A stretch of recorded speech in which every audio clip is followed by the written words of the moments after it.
and the use of insecticides from 1996. And look how those lines cross. If you don't want to eat pesticides, you don't want to eat pesticides. And this is what a lot of the opponents will say. I don't want to eat pesticides. Get these GMOs out of here.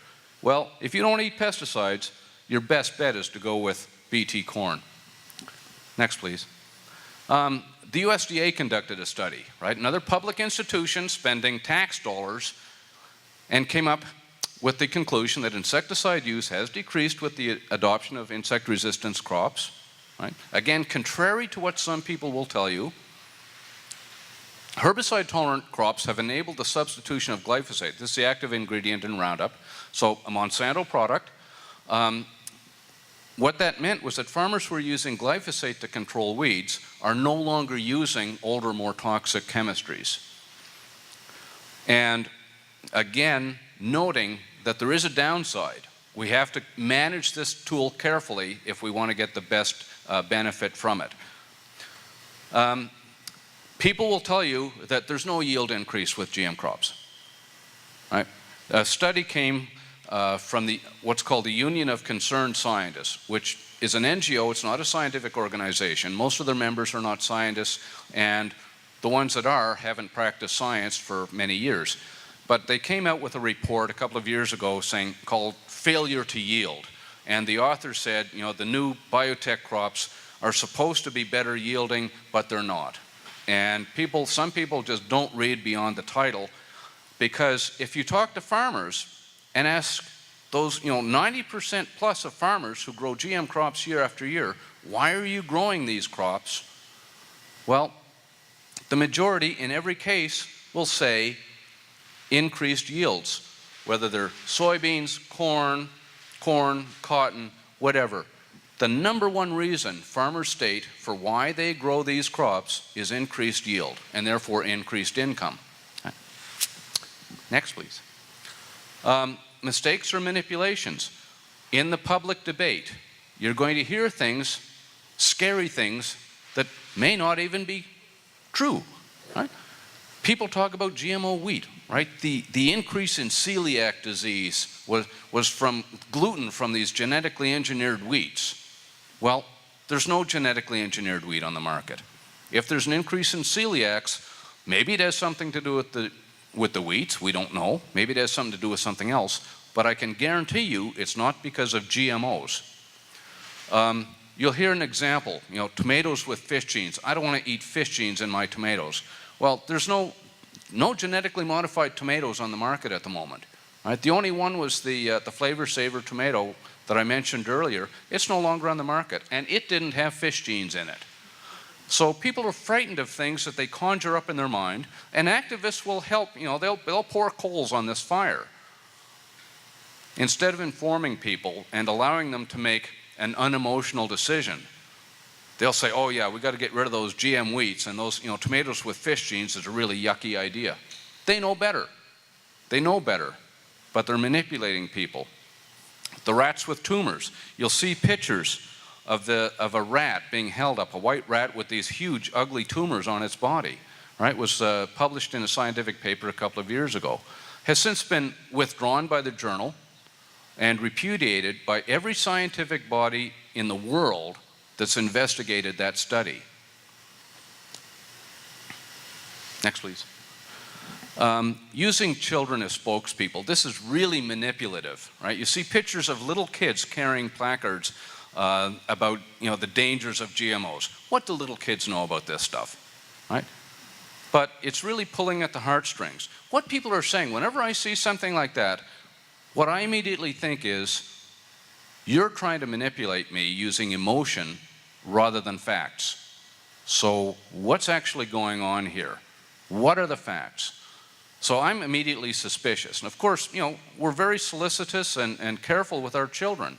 And if people say, that children are suffering, I'll say, fine, let's find out what's actually causing the suffering, instead of instantly taking the easy answer that it's GMOs or it's pesticides or it's simply Monsanto being on the planet, and find out what's actually causing a problem. First of all, whether there is really a problem, and then finding out what's actually causing the problem and fixing it that way. But at the moment, it's really easy to blame GMOs or biotechnology or Monsanto or Dow or McHughen or whatever. I often think to myself, okay, what do we do if let's say we ban Monsanto, we ban GMOs, we ban biotechnology, and the kids still get sick? What do you do then? So let's find out what's really causing the kids to get sick and deal with the problem. And if it turns out to be Monsanto, fine, let's ban Monsanto then. At least we'll have some scientific and medical basis for doing it rather than just out-of-hand prejudice. Yeah, school science projects, some of these are hilarious. I get to see some of these from time to time, and kids are really energetic about their science projects, and they come in with all kinds of things. They conjure up lots of ideas, they talk to their parents, they talk to teachers, and sometimes they'll wander into areas that they're not really qualified to do, and they need better mentoring. School science projects talking about the dangers of GMOs, and invariably they don't have any GMOs to test. The information they get all comes from the internet, which is not the best source of information, scientific or otherwise. Next, please. And then ad hominem arguments. Professor X takes undisclosed money from industry. We get this fairly frequently. If myself or my colleagues go into a public forum and we talk about biotechnology and some of the things that I mentioned to you today, it's not unusual for somebody in the audience to jump up and say, you're getting money from industry, so obviously you want to protect that money, so you're not going to say anything critical of them. And that's one of the reasons that I don't take money from industry for my research. I want to avoid that question as much as possible. And this came up, there was a couple of months ago, I forget exactly where I was speaking, somewhere in California, but somebody charged on, and they said, we can't trust a word you say, Dr. McHughen, because you take money from industry. And I say, no, I'm sorry, I don't take money from industry. And they say, well, maybe you don't, but I happen to know for a fact that one of your colleagues at UC Davis takes money from Monsanto to do work. And I'm thinking, I don't even know my colleagues next door. I don't know where they get their money. How should I possibly know how somebody in Davis, at the other end of the state, where they get their money, and why would I protect them? But nevertheless, this was sufficient for this person at least to try to discredit me. And I'm thinking, well, even if it's true, even if I take money from Dow, instead of simply, dismissing me and my argument, look at my evidence, look at the data, and evaluate the data for yourself. When I worked in Washington, one of the things I learned at the White House is that, this is obviously a very, very political office. Washington, D.C. is a very small community. It has a lot of think tanks. Some of them are liberal, some of them are conservative, some of them are academic, some of them are industry. You get the full spectrum. And the one thing they have in common is that they all hire smart people. And when I was at the White House, one of the learning things was that, if there's a seminar being given by this institute or that think tank on your subject, go and listen to it.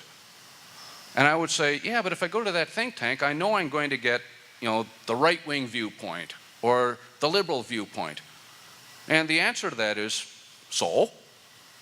Listen to what they're saying. Listen to the arguments. Listen to the evidence. And recognize there's a slant coming, sure. That's fair enough. But these are smart people, and they'll come up with good arguments and good evidence. And then you go the next week and listen to the guys at the other end of the spectrum, give their take on it, and compare their evidence and data against the evidence and data that you just heard. And then you'll come up with a better idea of what's actually going on with this issue. I thought that was pretty sensible. So, I like to tell people, don't just listen to the activists' arguments and evidence, listen to everybody's evidence, and then decide whether you'd like to support or not this technology. Next, please. GM crops uses more pesticide, organic uses none. Well, we do know organic uses a lot of pesticides. They're just not necessarily the same ones. Although BT, right, the constituent of BT corn, is used by organic farmers because Bt is a traditional, naturally occurring bacterium that will kill certain insects. Next, please.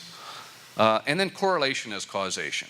There's an increase in child sickness or whatever that correlates with the introduction of GM foods. So therefore, the GM foods are causing this. But if we look at this a little bit more carefully, you see the chart here showing, the introduction of GM foods and the increase in consumption. Oh, I'm sorry, this is organic food sales. The introduction of organic foods and their increase in sales against autism, you'll see the incidence of autism is actually correlating very closely with the increase in consumption of organic foods. Well, this analysis, the regression analysis here, fits much better, showing that autism is much more closely correlated with the consumption of organic foods than it is with GM foods. Now, before anybody quotes me, let me tell you, this is all crap. Whether this chart is showing organic food sales or GM food consumption, correlation does not imply causation. Lots of things correlate together, but there's no real connection between them. Okay? So when somebody says, GMO foods were increased, so did autism, think of this slide and remind them that, gee, maybe it's actually organic foods that are causing all of this autism increase. Neither one is true. Okay, red flag issues and questions. Next, please. When people talk to you, this is something we as a society have really gotten away from. Everybody in the age of the internet is an expert. Anybody can write anything and put it on a blog, put it up on the internet, and they become an expert. Well, how did they become authorities? Ask them this. What are their credentials? Did they go to university? Did they study this particular subject matter? Have they published in peer-reviewed scientific or medical journals? These are the kinds of questions. How did you become an authority? What's your track record? And that will provide some credibility. You made predictions in the past on what kinds of issues and how did they bear up? Right? What happened, when you published an article 10 years ago, what happened subsequently? Were your findings and recommendations and conclusions borne out by reality or not? And what are they selling? Right? You'll find a lot of these people, particularly on the internet, are out to sell you a product. It may be a book, a miracle diet book. We've discovered the secret to magical weight loss. All you have to do is, buy our book and you'll learn the secret. Political agendas, very often what they're actually selling. And particularly I see the debate here in Kauai and on Molokai on the islands that they're not necessarily selling you a book, but they're selling you a political agenda. And they're using whatever tricks they can think of to do so. So be cautious of this. Next, please. And finally, what do actual public good experts say? We have lots of people that represent the public interest, lots of people with the great technical credentials. They work at universities, they work in our agencies, USDA and FDA. They work for the National Academy of Sciences. They're aware of these issues, and they've been studying them. They don't have the same high profile on the internet. If you Google them, if you Google GMO safety, their reports come way down the list because we in the public sector, we can't spend taxpayers' money on search optimization protocols. So they're not, when you search for my stuff, they're not going to be up at the top. Or from the national academies, although all of the National Academy reports, and I cited several, they're all available, they're all there. The full text is free of charge if you know where to look. Look at page 5 or 6 or 7 in your Google searches. That's where they tend to show up. Yet you may still hear about pseudoscience.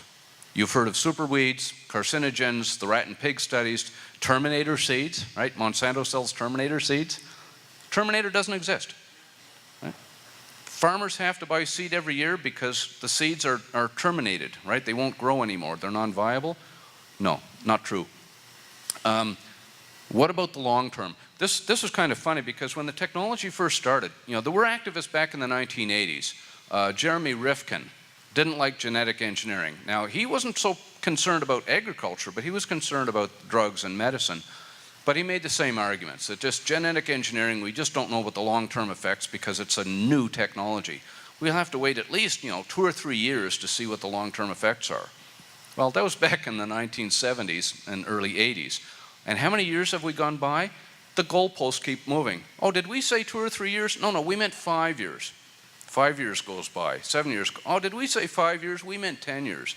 And now it's 20 years. And now it's, well, what about the next generation? So the goalpost keeps moving back. Non-science, this has nothing to do with science, but, I can't really comment on this, but Monsanto has plans to dominate the world, right? Well, sure. I would like to hope that they plan to do so by offering a value product, and the people are willing to buy and voluntarily give them domination. But not everybody looks at that quite that way. We have corrupt and desperate scientists, people who may have qualifications, but they're starving, and they'll do anything for money. The impact on poor, small organic farmers, and nobody wants GMOs. Interestingly, the studies show that poor farmers in poor countries are actually benefiting more from biotech crops than rich farmers in America. Really interesting. Nobody really expected this, so it kind of came out of the blue. But the rationale or the explanation is that in a place like the Philippines, poor farmers can't afford chemicals. They can't afford pesticides. So they end up, if they grow a field of wheat, or corn rather, they end up harvesting what the insects leave behind. With BT corn, they don't have to buy additional pesticide. The BT is built into the crop. So when the insects descend on the corn crop, they don't cause any damage, right? They take a bite and die. So the farmer ends up harvesting, the full crop of corn. It looks great. There's very little insect damage. And they're recording like a 30% increase in yield. Now, American farmers don't see 30% increase in yield because our farmers, if they're not growing the GMOs, they'll apply pesticides to control the insects, right? So they spend a lot more money, but they get pretty close to the same yield. In the Philippines and other poorer countries, poor farmers don't have that option. So in that example, poorer farmers actually benefit more from the biotech crops. And then there's labeling, and I'll just finish up with a few slides on labels, because that's the kind of fallback position. When the activists are losing their arguments, they'll say, well, what about labeling? We have a right to know what's in our food. Right? That's actually not a bad argument, but let's look. Here's a food label I picked up when I was in Taiwan a few years ago. These are tomatoes. I'm not sure if you can read it from the back there, but it says Holland beef tomato biotech. And then the price. Now, this implies that these are biotech, tomatoes from Holland. And maybe there's some beef in them. I don't know. Let me go back, please. 4 tomatoes in a container there, $99. It's pretty expensive. I can guarantee you these were not. They're not biotech tomatoes if they come from Holland. They're not biotech tomatoes because nobody's growing biotech tomatoes anywhere. But this is a label that entices at least some consumers to buy the product. So not everyone is turned off by a label, number one. Number two, labels are not always accurate. This is completely bogus. I don't believe anything on this except maybe the price. Here we have a popular drinking water, right? Bottled water. It's labeled as sodium-free. People are cautious about sodium. But 2 lines above that, it shows the sodium content is 1.8 milligrams per 200 mils. Now, how can it be sodium-free and also contain sodium? Labels are not the best way to convey information to people. All right? And these are just some examples. Next, please. In Japan,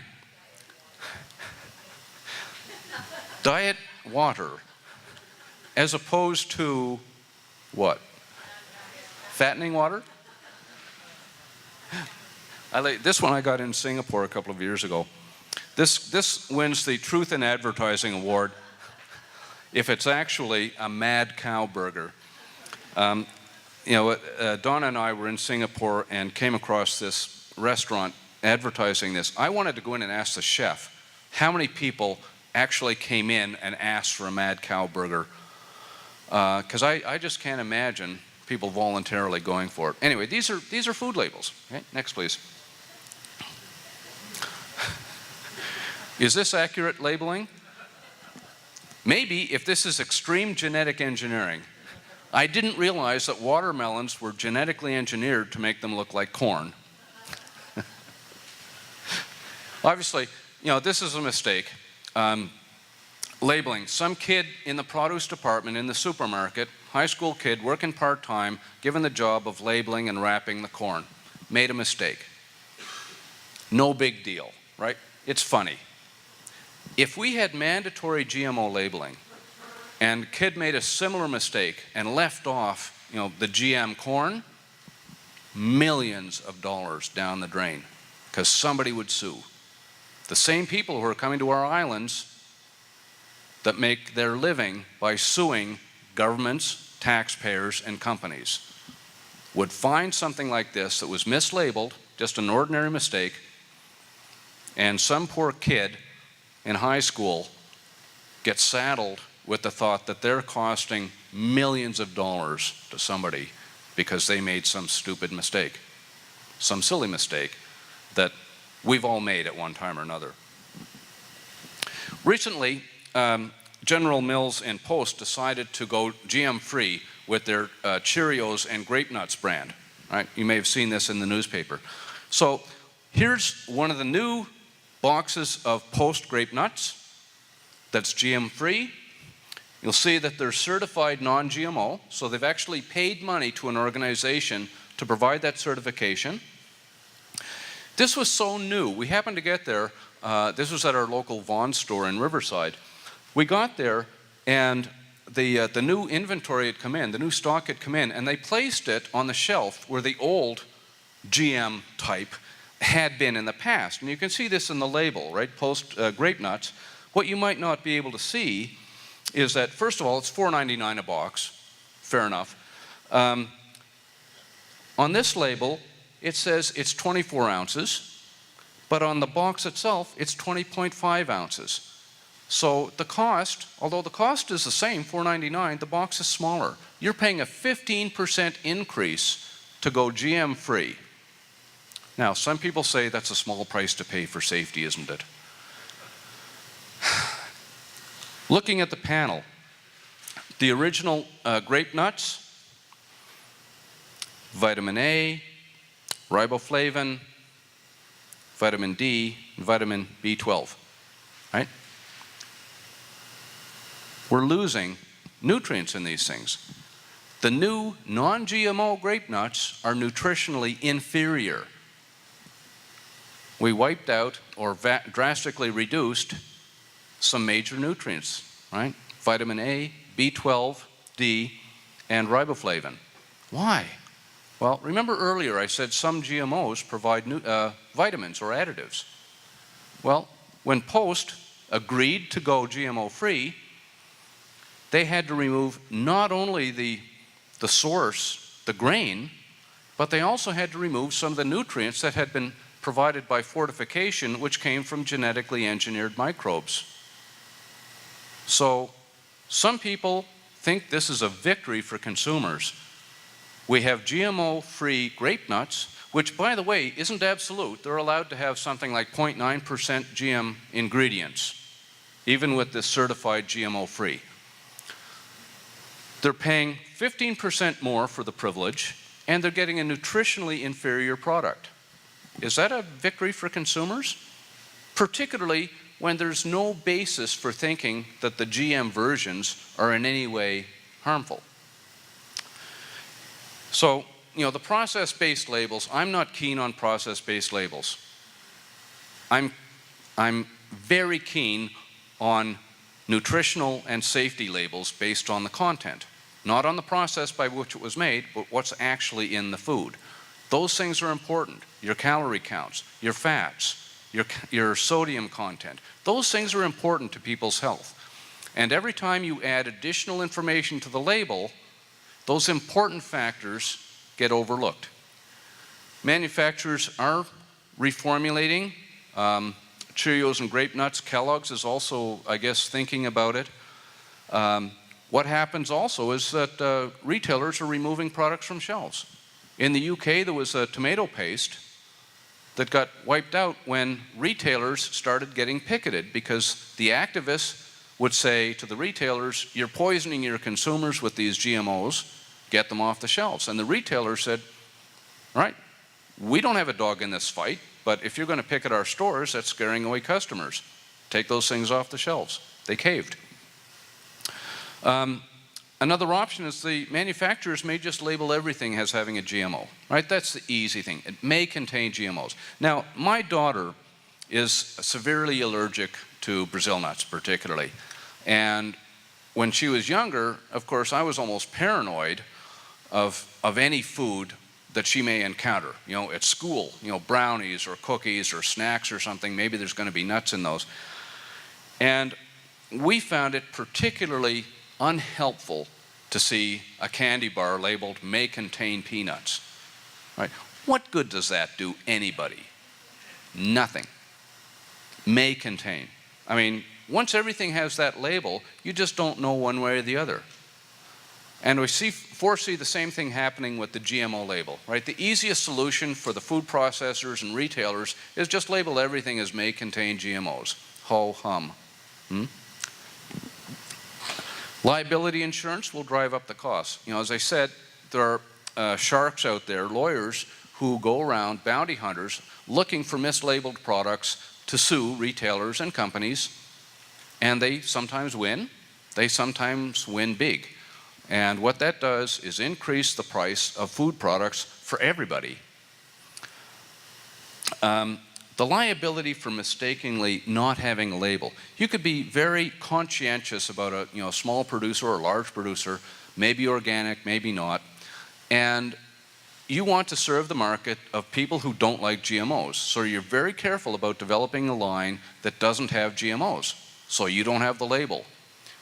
Now, due to bad luck, you hired that high school kid who mislabeled the watermelons, right?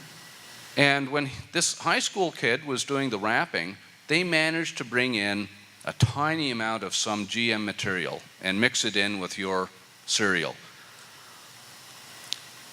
The sensitivity of chemical assays now to detect GMOs is extremely tiny, 1 part in 10,000.